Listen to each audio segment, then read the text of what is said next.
Eran rivales a muerte, odiándose en silencio mientras luchaban por la misma promoción. Ella era datos puros. Él era intuición arriesgada. Lo último que querían era estar juntos, hasta que un ascensor averiado los encerró, obligándolos a enfrentar el calor, el pánico y una atracción prohibida que podía destruir sus carreras para siempre. Muy buenas, familia. ¿Listos para la historia de hoy? Déjame en los comentarios desde qué ciudad te conectas y apóyame con tu like. Suscríbete si eres nuevo. ¡Vamos allá! Clara Vega detestaba el mes de noviembre, detestaba el aire viciado de la oficina que olía a calefacción central y a pánico rancio, y detestaba la forma en que las 4 torres del complejo empresarial de Madrid parecían cuchillos de obsidiana cortando un cielo grisáceo y plomizo. Pero, por encima de todo, detestaba tener que compartir el ascensor con Lucas Soler. Pulsó el botón con más fuerza de la necesaria, su reflejo en el acero cepillado de la puerta, devolviéndole una imagen de tensión controlada.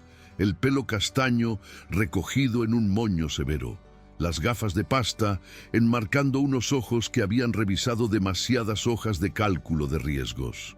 La auditoría externa de Deloitte estaba en su apogeo, asfixiando cada departamento, y la única plaza de directora corporativa disponible, esa que ella ansiaba con cada fibra de su ser analítico, pendía de un hilo.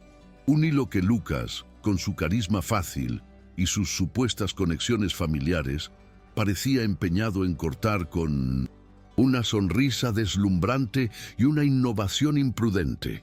Ella era People Analytics, la mujer que convertía el comportamiento humano en regresiones logísticas. Él era innovación, el hombre que convertía la intuición en gastos millonarios. Eran aceite y agua, datos y sueños, y rivales acérrimos por el mismo trono en la planta 50. Las puertas comenzaron a cerrarse, un alivio momentáneo, hasta que una mano bronceada, adornada con el brillo discreto, pero inconfundible, de un Audemars Piguet Royal, Oak detuvo el cierre. «Sujetándolo para mí, Vega, qué amable». La voz de Lucas Soler se deslizó en la cabina antes que él, impregnando el espacio con el olor prohibitivamente caro de Tom Ford Oud Wood. Él entró, todo altura, confianza y un traje de Segna hecho a medida que probablemente costaba más que el alquiler de ella en Chamberí. «Estaba pulsando el botón de cerrar puerta, Soler», replicó ella, ajustándose las gafas. Su bolso Loewe, su única concesión al lujo visible, se sintió de repente inadecuado. Él sonrió, esa sonrisa patentada que irritaba a todo el piso 14 y que, según los rumores, encantaba a la junta directiva. Siempre tan eficiente.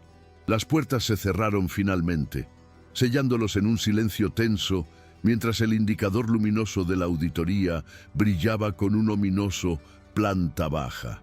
Y entonces, entre la planta 12 y la 11, el universo decidió jugarles una mala pasada. Un chirrido metálico ensordecedor, un tirón violento que les hizo perder el equilibrio y luego nada. El ascensor se detuvo con una sacudida que hizo que el corazón de Clara golpeara sus costillas. Un silencio pesado, roto solo por el parpadeo de la luz de emergencia que se encendió, bañándolos en un resplandor fantasmal.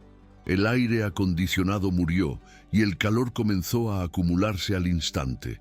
«Tienes que estar bromeando», susurró ella, agarrándose a la barandilla de acero. Lucas golpeó el panel de botones con la palma de la mano. «Nada. Parece que nos hemos quedado atrapados».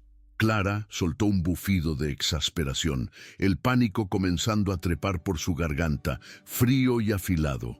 «Brillante deducción, Sherlock.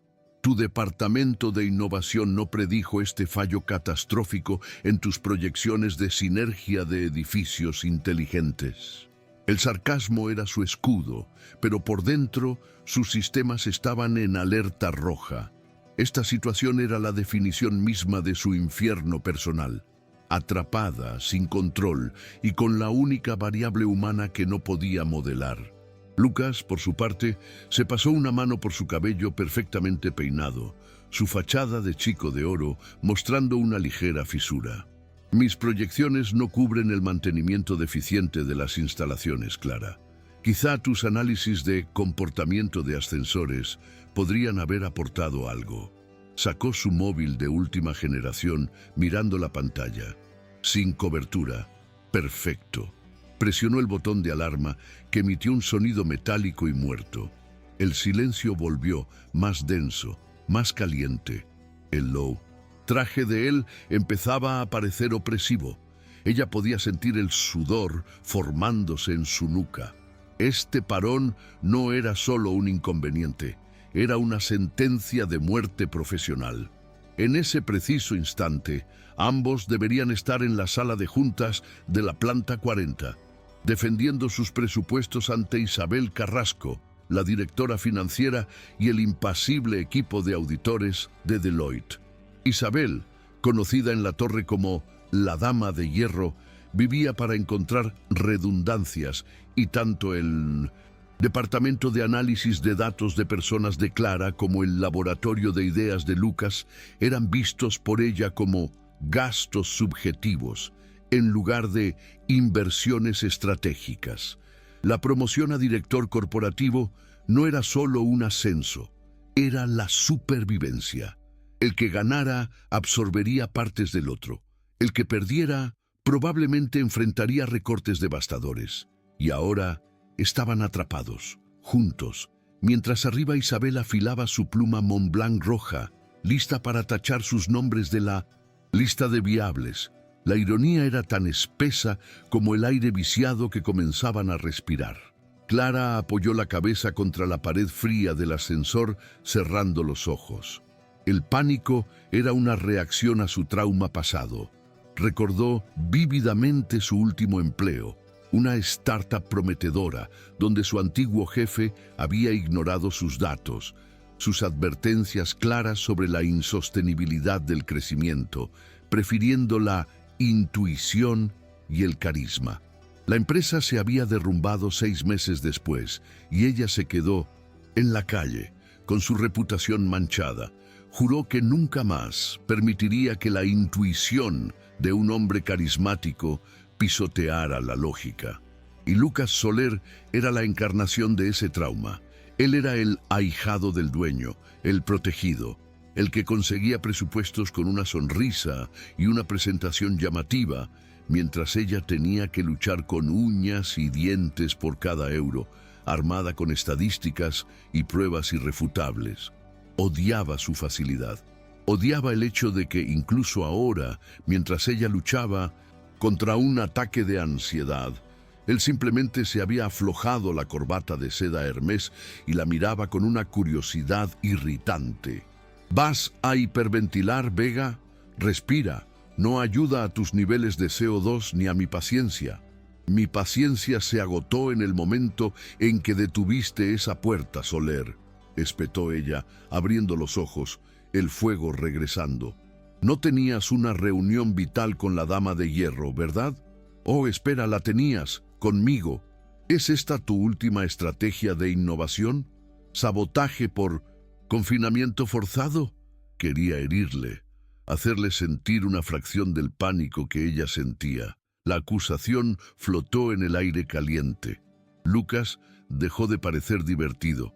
Su mandíbula se tensó y dio un paso hacia ella, el espacio ya de por sí minúsculo reduciéndose a nada.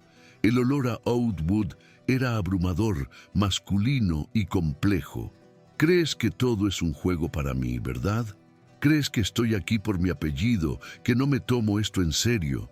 Su voz era baja, un gruñido que vibraba en el pecho. Crees que tus datos lo ven todo, pero no ves la presión que supone tener que demostrar cada maldito día que merezco esto, que no soy solo el enchufado al que todos señalan.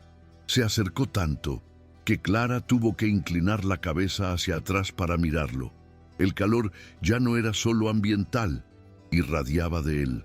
Clara debería haberse apartado, Sus instintos de supervivencia profesional, afinados por años de política corporativa, le gritaban que creara distancia, que mantuviera la barrera de hostilidad. Pero estaba paralizada, atrapada entre la pared de acero y la intensidad inesperada de él.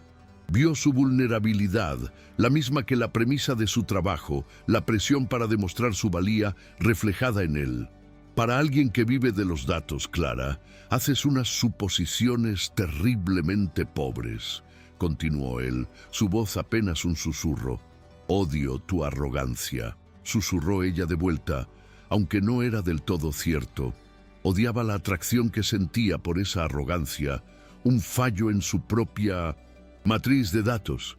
Sus ojos bajaron a su boca. Y yo odio tu rigidez, respondió él, sus ojos fijos en los de ella.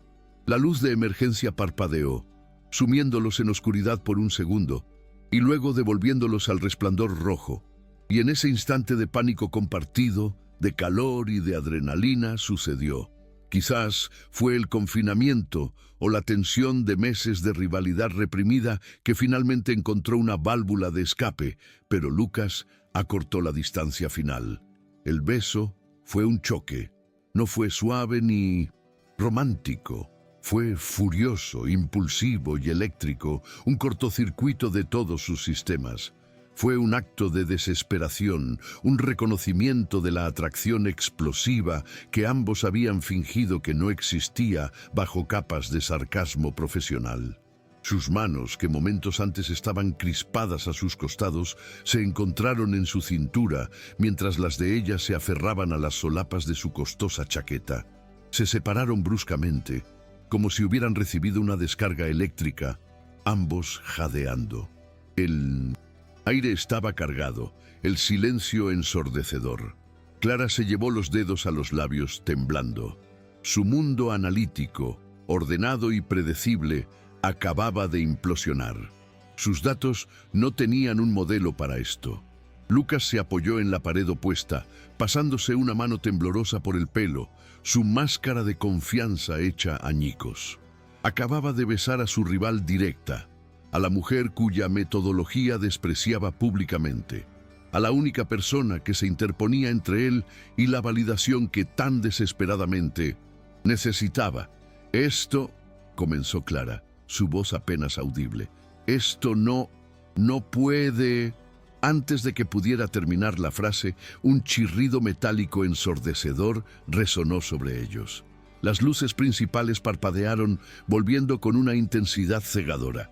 El aire acondicionado rugió de vuelta a la vida, inundando la cabina con aire frío y bienvenido. Con una sacudida que casi los derriba de nuevo, el ascensor comenzó a moverse, ascendiendo lentamente. El alivio fue tan abrumador como el pánico que lo precedió.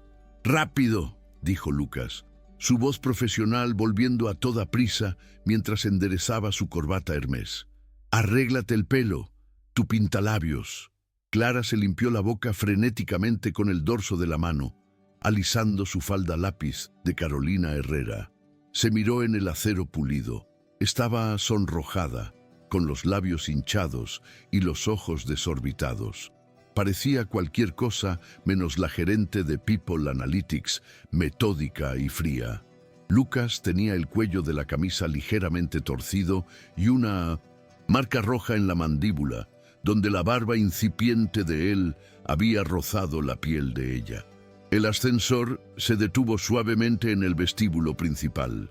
Las puertas se abrieron con un ding alegre, revelando el vasto y lujoso vestíbulo de la Torre de Cristal, con su mármol impecable y su arte moderno valorado en millones. Y allí, esperando para bajar, con su mirada de acero y su pluma roja Montblanc en la mano, estaba Isabel Carrasco, la directora financiera. Los observó salir, a Clara primero, luego a Lucas. Su mirada recorrió a Clara, demorándose en sus labios hinchados, y luego a Lucas, notando su corbata ligeramente descentrada. No dijo nada durante un largo segundo, el silencio amplificado por el eco del vestíbulo. Finalmente, una ceja perfectamente depilada se arqueó. Problemas técnicos, Soler Vega. Parecen agitados. Clara sintió que la sangre abandonaba su rostro. El ascensor se atascó, logró decir, su voz sonando extrañamente aguda. Entre el 12 y el 11. Acabamos. Isabel asintió lentamente, su rostro impasible. ¡Qué inconveniente!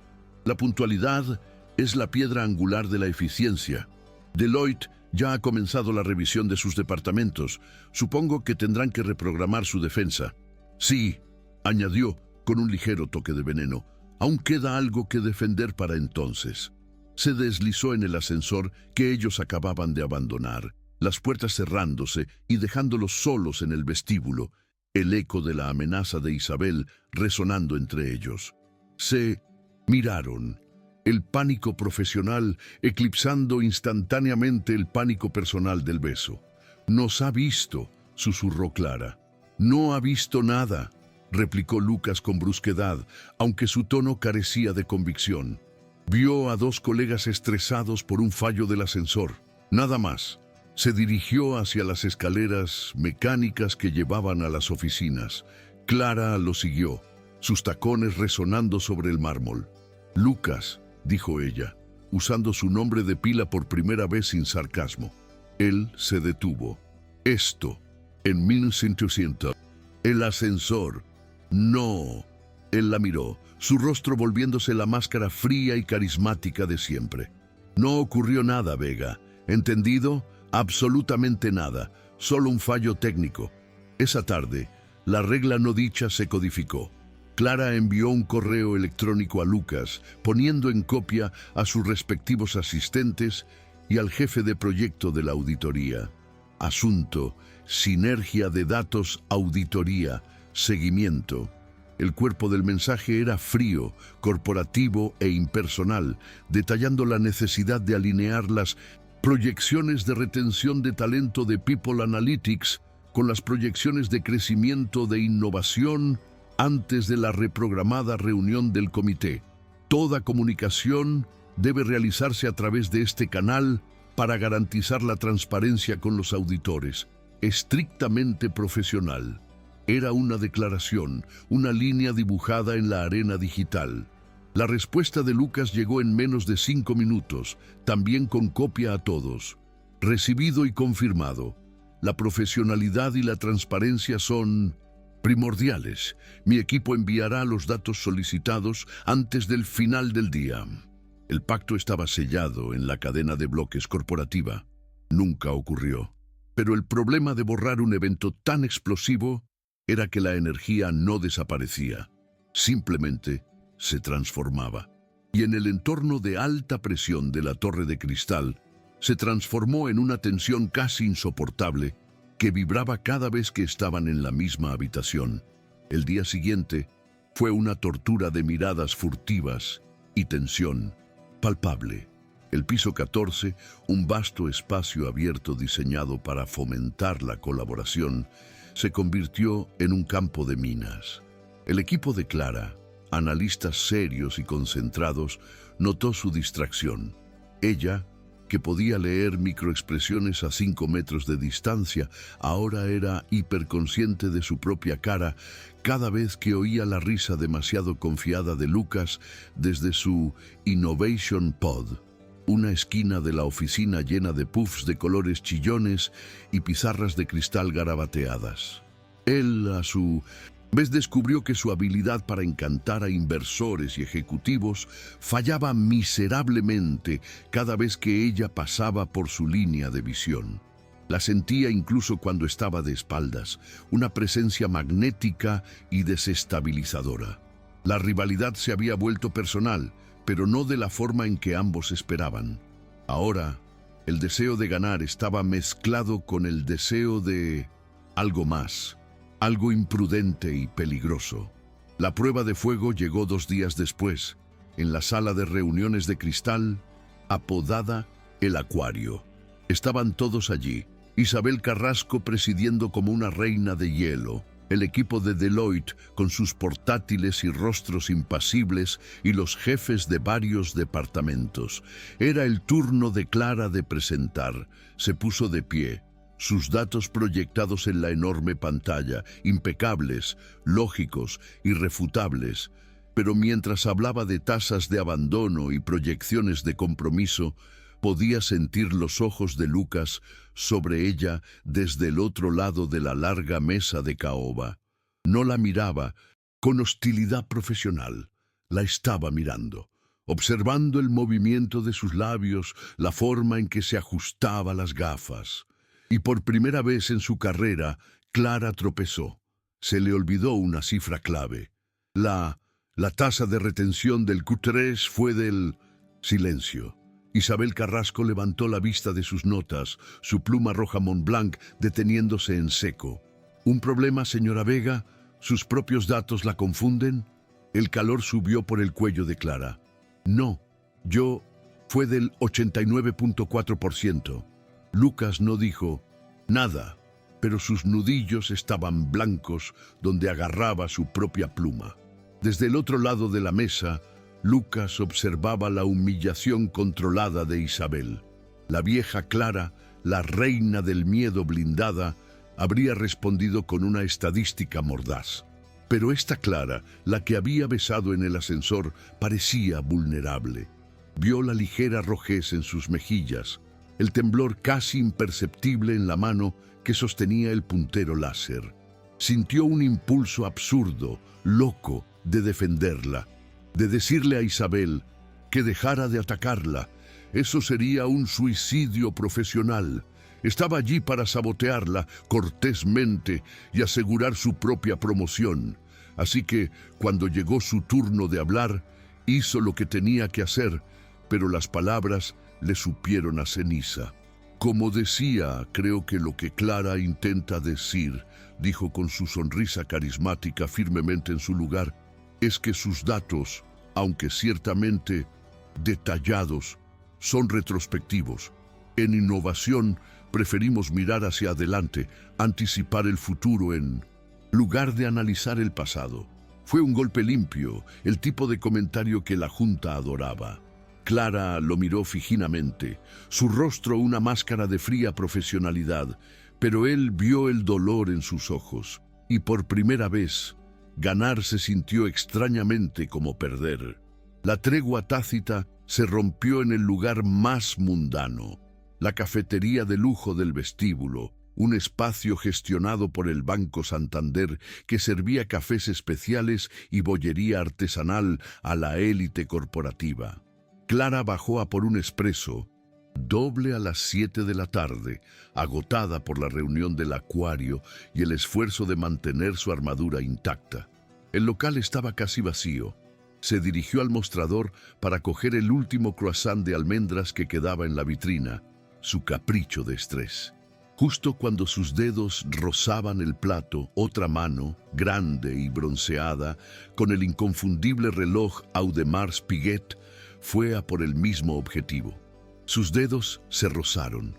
La misma corriente eléctrica del ascensor, solo que esta vez fue fugaz y terriblemente pública. «Disculpa», dijo Clara, retirando la mano como si se hubiera quemado. «Todo tuyo», dijo Lucas, su voz más grave de lo habitual, desprovista de la ironía habitual. Ella levantó la barbilla. «No, por favor. El rey de la suerte merece el botín. La innovación debe ser recompensada». Él esbozó una media sonrisa, pero no era su sonrisa de oficina. Era algo más genuino y, por tanto, más peligroso. Solo si lo compartimos, reina del miedo. Una alianza estratégica temporal sobre carbohidratos. Se encontraron de pie, absurdamente, partiendo un croissant por la mitad bajo las luces halógenas, mientras un par de analistas junior de finanzas los miraban con los ojos muy abiertos desde una mesa cercana. Los dos directores rivales, los que luchaban a muerte por la promoción, compartiendo bollería, era una pesadilla de recursos humanos y un chisme de oficina en ciernes. «Esto es ridículo», murmuró Clara, limpiándose las migas de los dedos. «Estamos rompiendo las reglas. No podemos ser vistos juntos». Lucas dio un mordisco a su mitad, observándola por encima del croissant. Técnicamente, la regla era nunca ocurrió. No podemos compartir carbohidratos. Además, señora Vega, ¿no dicen tus datos que la colaboración interdepartamental mejora la moral y la productividad? Ella lo fulminó con la mirada. Mis datos dicen que alternar con la competencia directa en medio de una auditoría hostil a la vista de todo el edificio es estadísticamente imprudente y un riesgo de percepción inaceptable. Se dio la vuelta y se alejó, dejando su mitad del croissant y su café en el mostrador, consciente de la mirada de él siguiéndola hasta que las puertas de cristal se cerraron. Clara regresó a su escritorio en la planta 14, sintiéndose observada. Su equipo, normalmente absorto en sus pantallas duales, pareció notar su agitación. Se sentó, respiró hondo e intentó concentrarse en la hoja de cálculo de cortes de personal propuesta por Isabel. Era brutal. Si los cálculos de Isabel eran correctos, tanto innovación como People Analytics serían diezmados. Necesitaba acceder al servidor seguro de RRHH para cruzar las proyecciones de Isabel con sus propios modelos de rendimiento. Metió la mano en el bolso para coger su tarjeta de acceso y no estaba. El corazón le dio un vuelco. Buscó frenéticamente en su bolso Loewe, luego en los bolsillos de su chaqueta. Nada. Se le debió caer. En el ascensor, en la cafetería, el pánico la atenazó. Sin esa tarjeta, estaba ciega, bloqueada de sus propios datos. Una hora más tarde, mientras su ansiedad alcanzaba niveles críticos, una sombra se cernió sobre su cubículo. Levantó la vista y se encontró con Lucas Soler, de pie junto a su escritorio, a la vista de todo su equipo de analistas. Él balanceaba suavemente la tarjeta de acceso de ella, con su foto y su nombre, Clara Vega, entre sus dedos índice y pulgar. «¿Olvidaste esto? En algún sitio, Vega», dijo, su voz lo suficientemente alta para que los que la rodeaban la oyeran. «Se te debió caer en el ascensor esta mañana. Deberías tener más cuidado con tus cosas.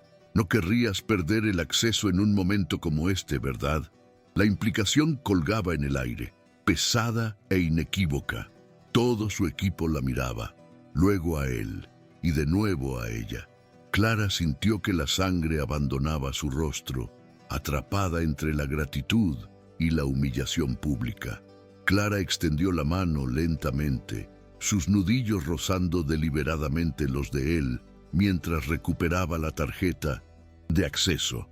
El contacto fue breve, profesional en apariencia, pero cargado de la electricidad estática de su encuentro en el ascensor. «Gracias, Soler», dijo en voz baja, su tono tan gélido como el acero de la estructura del edificio. «Aprecio tu diligencia en devolver la propiedad de la empresa». Él no se movió. Seguía allí plantado, una presencia disruptiva de casi 2 metros de altura y un traje impecable, atrayendo las miradas de cada analista en un radio de 10 metros. «Solo asegúrate de no volver a perderla», respondió él, y su sonrisa carismática regresó, pero sus ojos no sonreían. Sus ojos estaban fijos en los de ella, transmitiendo un mensaje completamente diferente. «Ahora estamos empatados. Te he salvado el pellejo, y ambos lo sabemos». Se dio la vuelta con una elegancia casual y regresó a su propio territorio, el Innovation Pod, dejando tras de sí un silencio incómodo y el leve rastro de su colonia Tom Ford. Clara apretó la tarjeta en su mano con tanta fuerza que el borde de Penson Synthesis plástico se clavó en su palma. No solo la había ayudado, la había marcado, le había recordado, frente a su propio equipo, que ella era falible, que podía cometer errores y que él era quien los había encontrado. Era un movimiento de poder brillante, envuelto en un gesto de falsa cortesía, y ella se odió por sentirse, aunque fuera mínimamente, agradecida. La tensión en la oficina después del incidente del crachá, como su equipo empezó a llamarlo en susurros, se volvió casi cómica en su densidad, Clara y Lucas desarrollaron lo que solo podría describirse como un sistema de sonar corporativo, una conciencia hiperactiva de la ubicación del otro en todo momento. Evitaban el mismo ascensor con una dedicación casi religiosa, coordinando tácitamente sus viajes al vestíbulo. Si Clara necesitaba café, enviaba a su analista junior, temiendo otro encuentro de croissant compartido en la cafetería. Lucas, por su parte, comenzó a tomar las escaleras de servicio para ir de la planta 14 a la 15, un esfuerzo físico que justificaba como mejor para la circulación, pero que en realidad era una maniobra de evasión. Sus comunicaciones por correo electrónico, siempre con copia a media docena de personas, incluidas Isabel Carrasco y los auditores de Deloitte, se volvieron obras maestras del lenguaje pasivo-agresivo. «Estimada Clara», escribía él, «adjunto los datos de proyección de compromiso que amablemente solicitaste. Espero que esta vez se ajusten a tus rígidos parámetros». Ella respondía, «Gracias, Lucas. Los datos intuitivos de innovación siempre son una curiosidad. Para mis modelos estadísticos, los validaremos con la realidad». Era una guerra fría librada a través de Outlook, y todos en la planta 14 tenían asientos de primera fila. La presión de la auditoría se intensificaba día a día. Isabel Carrasco parecía disfrutar de la atmósfera de miedo que había creado. Recorría los pasillos con su pluma roja Montblanc en la mano, deteniéndose en los escritorios para hacer preguntas incisivas que dejaban a analistas experimentados tartamudeando. La planilla de cortes, un documento de Excel que circulaba como un virus mortal por los servidores seguros, era el único tema de conversación en los rincones oscuros de la cocina. Era el documento que ambos, Clara y Lucas, necesitaban desesperadamente y que, a su vez, temían más que nada. Contenía el veredicto de Isabel, sus recomendaciones preliminares para los auditores, detallando exactamente qué cabezas rodarían y qué departamentos serían absorbidos o eliminados. Clara sabía que sus datos de People Analytics eran la única defensa contra los cortes arbitrarios. Lucas sabía que sus prototipos de innovación, aunque aún no rentables, eran el único futuro de la empresa. Se estaban saboteando mutuamente por migajas, mientras Isabel se preparaba para llevarse el pastel entero. La necesidad de ganar la promoción se había transformado en una necesidad mucho más primitiva: la supervivencia. El punto de inflexión llegó un jueves por la noche. El aire olía a lluvia inminente sobre el paseo de la Castellana. La mayor parte de la oficina se había ido a casa, pero los equipos de innovación y People Analytics seguían trabajando bajo la luz fluorescente, preparándose para la presentación final del comité al día siguiente. Un correo electrónico masivo llegó del Departamento de Comunicación Interna. Noche de agradecimiento al equipo. Tapas y bebidas en el cielo de Madrid, por el esfuerzo de la auditoría. Era una trampa, por supuesto. Un happy hour obligatorio diseñado para fingir moralidad ante la inminente ejecución. Cielo de Madrid era uno de esos rooftop bars obscenamente caros en la cima de un hotel de 5 estrellas en la Gran Vía.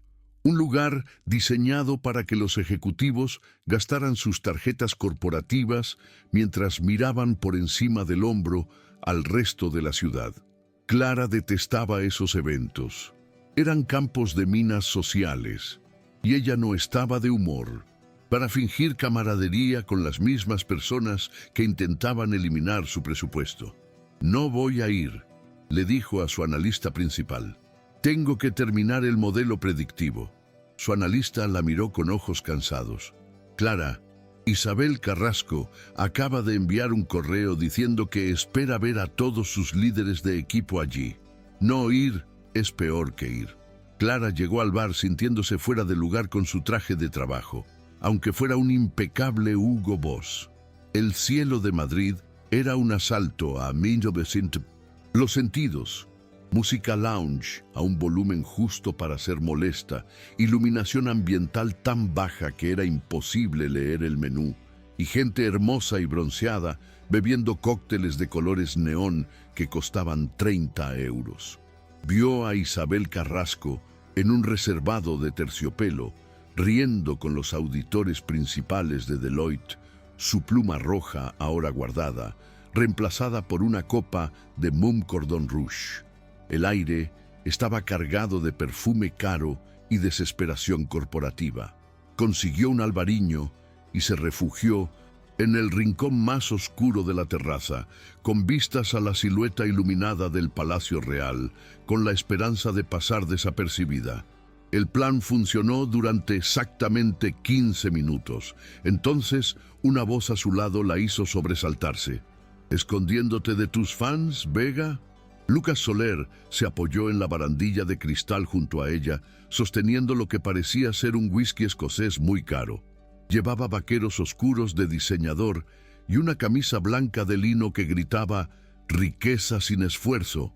Se había quitado la armadura de su traje de cegna y de alguna manera eso lo hacía parecer aún más intimidante. «Estoy observando la dinámica del grupo. Es parte de mi trabajo», mintió ella, tomando un sorbo de su vino. El viento frío de la noche madrileña le agitó un mechón de pelo que se había soltado de su moño. «Ah, sí, People Analytics en acción. ¿Qué dicen tus datos sobre esta farsa?»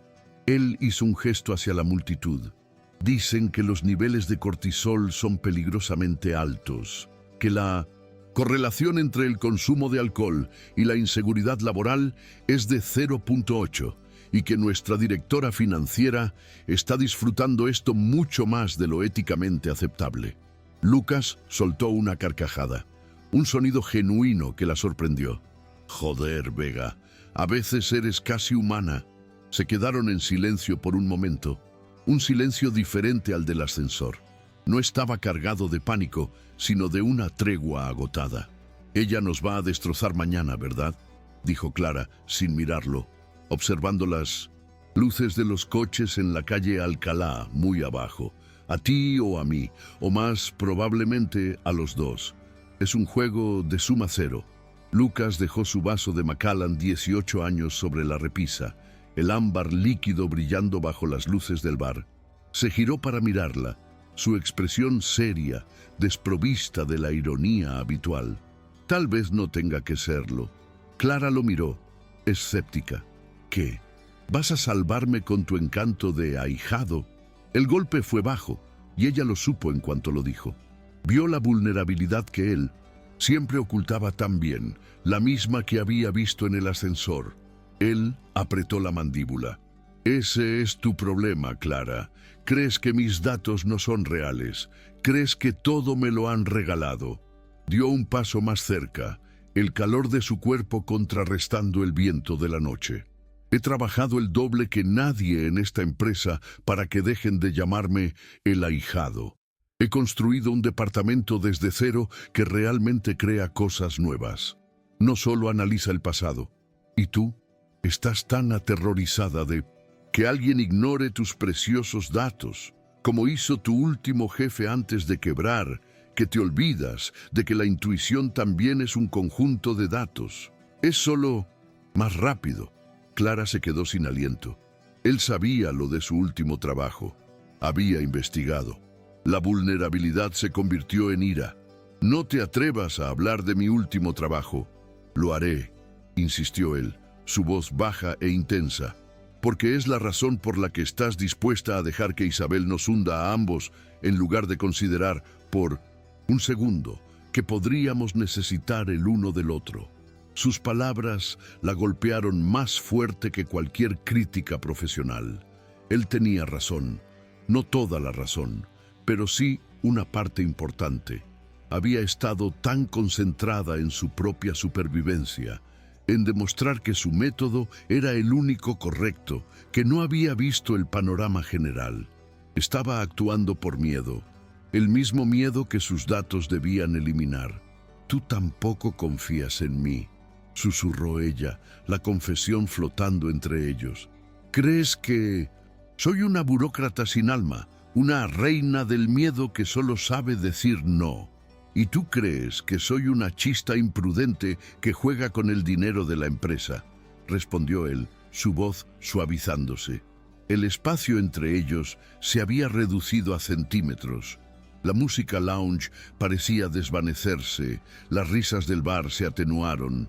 Solo existía el viento frío en la terraza, el olor a whisky y perfume caro, y la tensión insoportable que ahora era puramente personal. Él levantó la mano, lentamente, como si temiera asustarla, y apartó el mechón de pelo que el viento había soltado, metiéndolo detrás de su oreja. Sus dedos rozaron su mejilla, cálidos contra su piel fría. Fue un gesto infinitamente más íntimo que el beso desesperado en el ascensor. «Yo no creo que seas una burócrata sin alma, Clara», dijo en voz baja. «Creo que tienes más miedo de sentir algo que de perder tu trabajo». El toque rompió la última de sus defensas. Las reglas, la auditoría, la pluma roja de Isabel, todo se disolvió. Todo. Lo que quedaba era la atracción inconveniente, explosiva, que había estado hirviendo bajo la superficie. Ella no se apartó. En lugar de eso, se inclinó ligeramente hacia su calor. Él la estaba mirando, sus ojos oscuros buscando algo en los suyos. Vio a Isabel reírse a carcajadas con uno de los auditores al otro lado del bar. Vio a su propio equipo, observándolos nerviosamente desde una mesa cercana. El riesgo era catastrófico. Una gerente y un director, rivales directos, en medio de una auditoría. Sería un escándalo que acabaría con sus carreras. Y sin embargo, la idea de volver a su apartamento vacío en Chamberí, sola con sus hojas de cálculo y su ansiedad, era repentinamente insoportable. «No podemos», susurró ella, aunque su cuerpo no hacía ningún movimiento para alejarse. «Lo sé», respondió él, su pulgar acariciando suavemente su pómulo. «Isabel nos está mirando». Ella tragó saliva. «Todo el mundo nos está mirando». Él bajó la mirada a sus labios por un segundo. Luego volvió a sus ojos. «Vamos a salir de aquí». No era una pregunta, era una declaración. Tomó la mano de ella, la que no sostenía la copa de vino, sus dedos entrelazándose con los de ella sobre la repisa de mármol. Clara dejó la copa y lo siguió. No hablaron mientras bajaban en el ascensor de cristal del hotel, hiperconscientes de la pareja de turistas que compartía el espacio con ellos. No hablaron mientras él la guiaba a través del opulento vestíbulo con sus lámparas de araña de Murano y sus alfombras persas.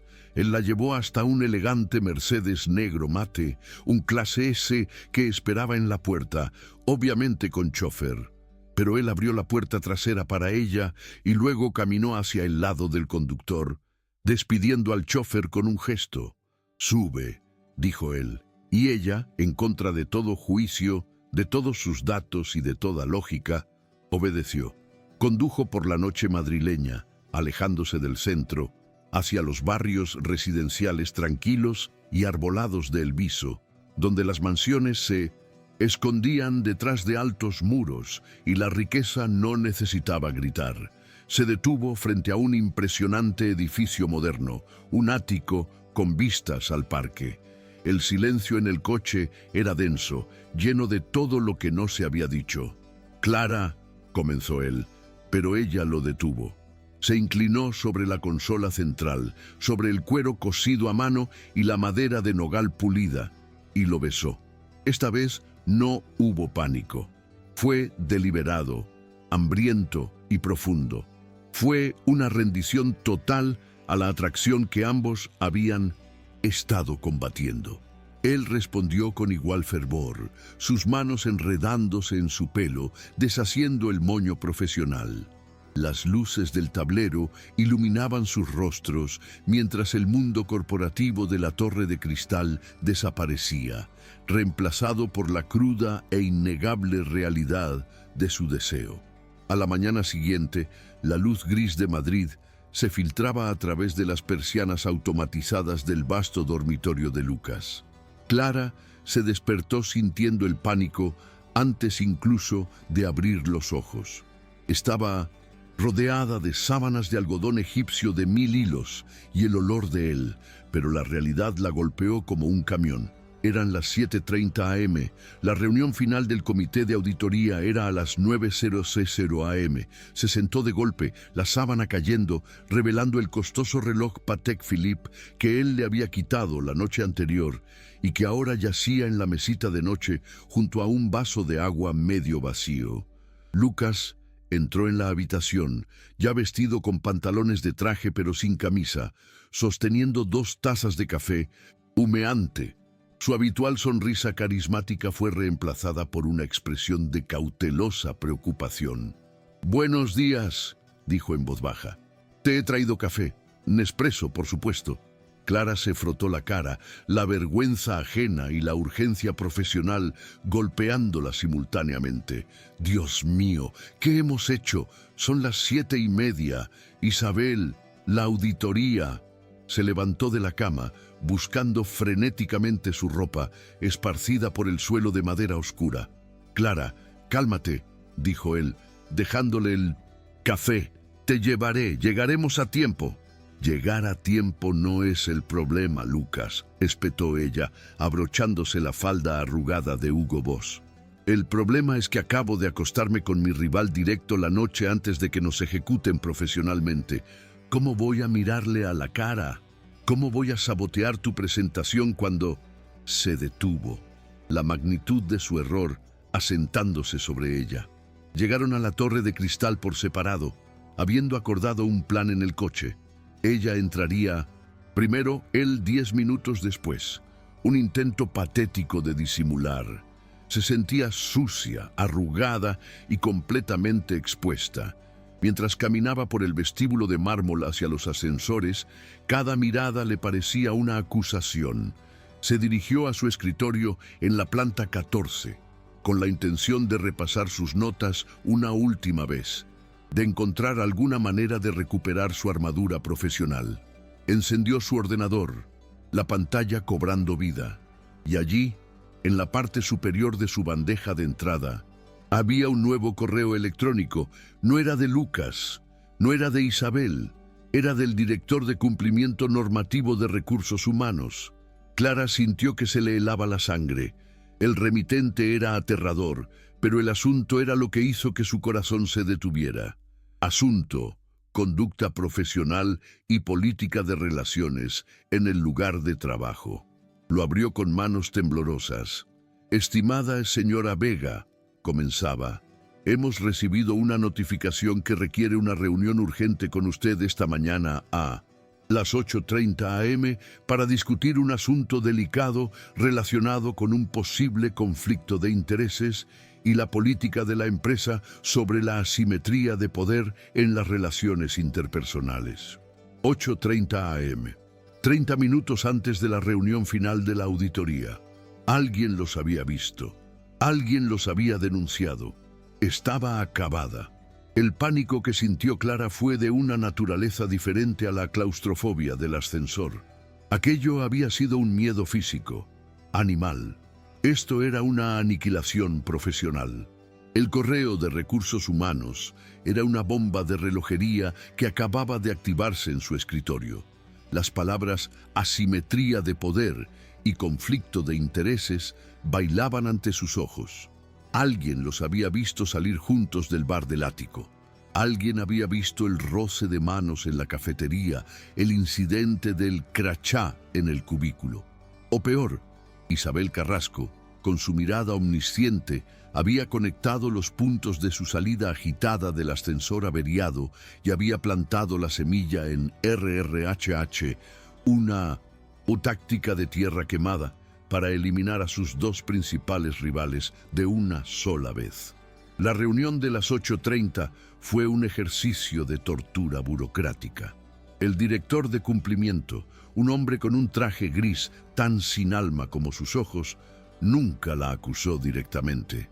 En cambio, Le hizo preguntas hipotéticas sobre la importancia de mantener límites profesionales claros, sobre la percepción de favoritismo y cómo un director podría ejercer una influencia indebida sobre una gerente. Clara respondió con su máscara de reina del miedo, citando el manual del empleado con una voz que esperaba sonaba firme, pero que por dentro se sentía quebradiza.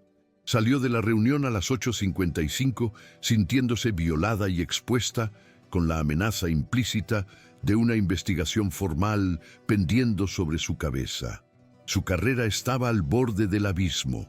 Con el estómago hecho un nudo de ácido y el eco de las insinuaciones de RRHH resonando en su cabeza, caminó por el pasillo principal hacia el auditorio principal donde se celebraría la reunión final.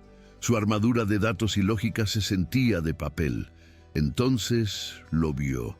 Lucas estaba de pie junto a la máquina de café de alta gama, rodeado de su equipo de innovadores, todos con zapatillas de deporte de lujo y aspecto confiado. Él levantó la vista mientras ella pasaba. Sus miradas se cruzaron por encima del bullicio del piso 14. Clara sintió un destello de ¿qué? ¿Esperanza? Una súplica silenciosa de ¿estamos juntos en esto? Pero Lucas rompió el contacto visual. Desvió la mirada primero, volviéndose hacia su analista principal para reírse de un comentario, despidiéndola con un movimiento de su mano perfectamente bronceada. La despidió, la abandonó. El pánico de Clara se solidificó instantáneamente en un frío y pesado trozo de plomo en su estómago. Por supuesto que lo hizo. Era el ahijado, era un director. Ella era una gerente convocada por RRHH. La política de asimetría de poder lo protegía a él mientras la señalaba a ella. Él se estaba distanciando, salvando su propia carrera mientras la dejaba caer. Él era exactamente quien ella siempre pensó que era, un hombre carismático que ponía su propia supervivencia por encima de todo. La traición, justo después de la vulnerabilidad de la noche anterior, dolió más que el beso en el ascensor o la amenaza de Isabel. Sintió que la abandonaban de nuevo, igual que su antiguo jefe. Entró en el auditorio principal, una sala cavernosa con asientos de cuero de poltrona Frau, acústica de última generación y una enorme pantalla de vídeo que mostraba el logo de Deloitte junto al de la empresa. El aire olía a cuero caro, a café de filtro y a miedo. El CEO, un hombre distinguido con un traje de Keaton hecho a medida, estaba sentado en primera fila, flanqueado por los socios principales de la auditoría. Isabel Carrasco presidía la mesa principal, su pluma Montblanc roja, perfectamente alineada junto a una pila de informes encuadernados. Clara tomó asiento en la zona designada para los presentadores sola. Miró sus notas, su presentación impecable. Era inútil. RRHH la estaba investigando. Su co-conspirador la había abandonado y estaba a punto de ser humillada públicamente por Isabel. Sintió la ira reemplazando al miedo, una ira fría y analítica. Si iba a caer, no lo haría en silencio, no se iría como una víctima asustada, se iría como la persona más inteligente de esa sala. Abrió su portátil y, en lugar de revisar su presentación, abrió el archivo que había estado estudiando la noche anterior, la planilla de cortes de Isabel, y entonces, impulsada por la furia y la adrenalina, lo vio. No era solo un corte agresivo, era un error fundamental.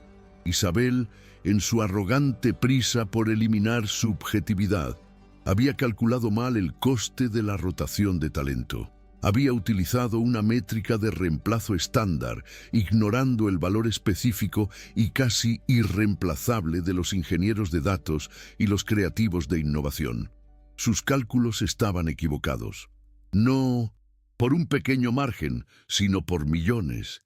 Y ahora, dijo la voz de Isabel, sacando a Clara de su trance, la señora Vega, de People Analytics, Nos presentará brevemente su justificación de presupuesto antes de que pasemos a las sinergias de ahorros reales. El brevemente fue un desprecio deliberado. Clara se puso de pie, caminó hacia el atril y conectó su portátil. La pantalla cobró vida, pero no mostró su presentación original. Mostró la planilla de cortes de Isabel. Hubo un murmullo, ahogado en la sala. Isabel se puso rígida. Señora Vega, creo que está proyectando el documento equivocado. Clara levantó la vista, sus ojos encontrando los de Isabel a través de la sala. No, dijo Clara, su voz resonando clara y firme gracias al micrófono del atril. Estoy proyectando el documento exacto que necesitamos discutir. Específicamente, esta cifra aquí. Hizo zoom en una celda de Excel. Su proyección de ahorro de 3 millones de euros por la eliminación de mi departamento y la reducción de innovación es incorrecta. Es una fantasía financiera. El silencio en el auditorio era absoluto.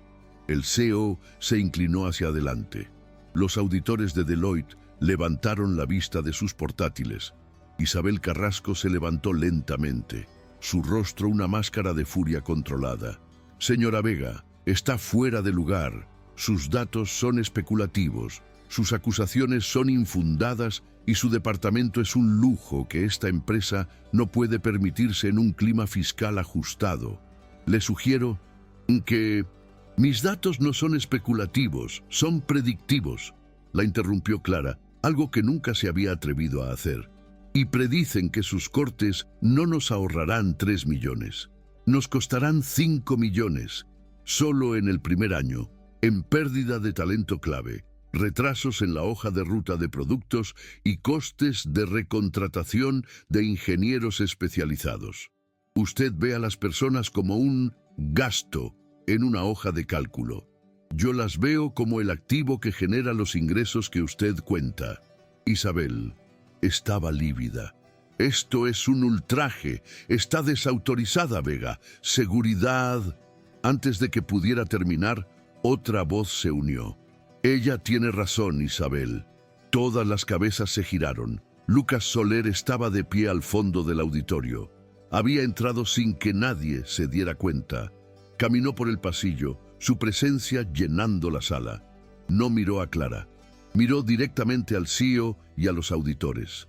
Desechó los llamativos slides de su presentación que sostenía en la mano, arrojándolos sobre una mesa vacía. No necesito mi presentación, dijo, tomando un micrófono de mano. Solo necesito los datos de Clara. Se paró junto al atril, no de forma romántica, sino como un aliado profesional. Isabel cree que innovación y People Analytics son subjetivos. Lujo, pero la verdad es que son simbióticos. La dama de hierro tiene razón en una cosa. Los datos deben ser validados por otras áreas. Lucas conectó su propio dispositivo a la segunda entrada del proyector. Una pantalla dividida apareció. Los innovations, datos fríos y duros de Clara sobre la retención y el rendimiento a la izquierda, las proyecciones dinámicas y visuales de innovación sobre el compromiso de la nueva plataforma a la derecha. En innovación no podemos permitirnos adivinar qué quieren los clientes, pero tampoco podemos permitirnos adivinar qué ingenieros pueden construirlo, dijo Lucas. Su voz carismática, ahora utilizada como un arma de precisión. El modelo de Clara no solo es correcto, es la piedra angular del mío. Mis datos de proyección de ingresos en tiempo real, señaló su pantalla, que pronostican un crecimiento de 3.4 millones para la nueva plataforma el próximo trimestre. Dependen directamente de los ingenieros clave que los datos de Clara identifican como en riesgo de fuga bajo los cortes propuestos por Isabel. Hizo clic y las dos pantallas se fusionaron, los datos de Clara alimentando los de Lucas, creando un nuevo gráfico que mostraba un crecimiento exponencial. Juntos, nuestros departamentos no son un gasto, Son el único motor de crecimiento futuro que tiene esta empresa. Los cortes de Isabel no son ahorros, son un suicidio corporativo. Ella está dispuesta a cortar el motor para ahorrar combustible. La humillación fue total. No fue un ataque personal, fue una ejecución profesional, lógica e irrefutable, demostrada con los mismos datos que Isabel había intentado silenciar. El silencio que siguió fue atronador. Los auditores de Deloitte no miraban a Isabel. Estaban escribiendo furiosamente en sus portátiles, asintiendo al CEO.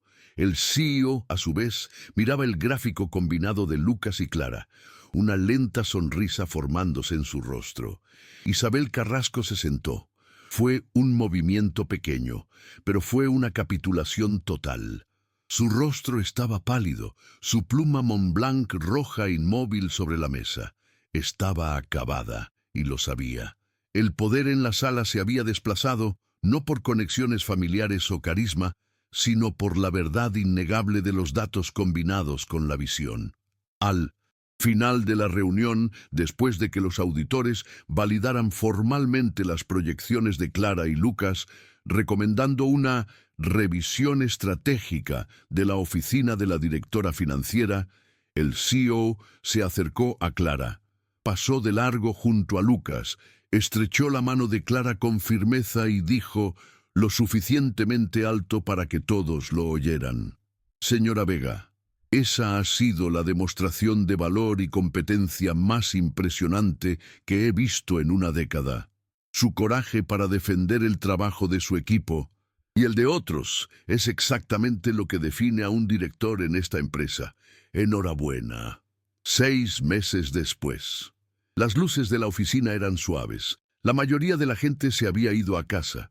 Clara Vega recogió su maletín, esta vez un elegante Birkin de Hermès, un regalo para sí misma. Se dirigió a los ascensores. Su reflejo en el acero cepillado mostraba a una mujer diferente. El pelo seguía recogido, pero más suave. Las gafas de pasta habían sido reemplazadas por unas de Cartier más finas. Presionó el botón de llamada. Las puertas se abrieron y se detuvo. Lucas Soler ya estaba dentro, mirando su teléfono. Él levantó la vista. Clara, ella asintió entrando. Lucas. Las puertas se cerraron, sellándolos en el familiar silencio. Ella notó que él ya no llevaba el Audemars Piguet. Llevaba un IWC Portugieser más sobrio, pero igualmente caro. Él miró su mano, donde ella sostenía su teléfono. «¿Cena?», preguntó él, su voz tranquila, desprovista de la antigua tensión.